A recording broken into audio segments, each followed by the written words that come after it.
Hello everyone. I got a comment asking, how basically I could just, it said how did you knew you were ABDL? How did you know you were ABDL? So I'm going to make this video on how I became ABDL. And so let me start with when I was a little kid. So I remember my childhood, my babyhood very well. I don't know why. There's a lot of people out there that are going to argue and they're going to say, no, you can't remember before 3 years old. Well, that is not true. That is BS. Sorry, I have to, use that language. But sure, it's not true what they say because I remember what I remember and I have talked to my parents about it and they said, how do you remember that? That you were only 18 months years old. You're only in 18 months or only 6 months. And I'm like, whoa, I actually remember that.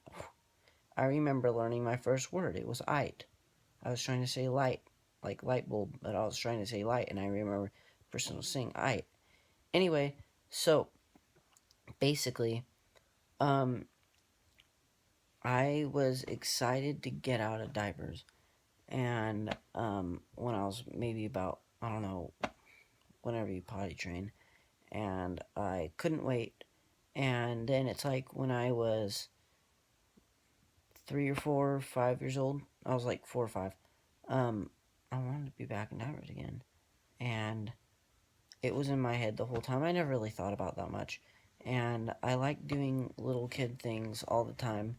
And when I was 18, I did discover myself sexually getting interested over um, diapers. I didn't really know why. So at that point, I discovered that I was a diaper lover.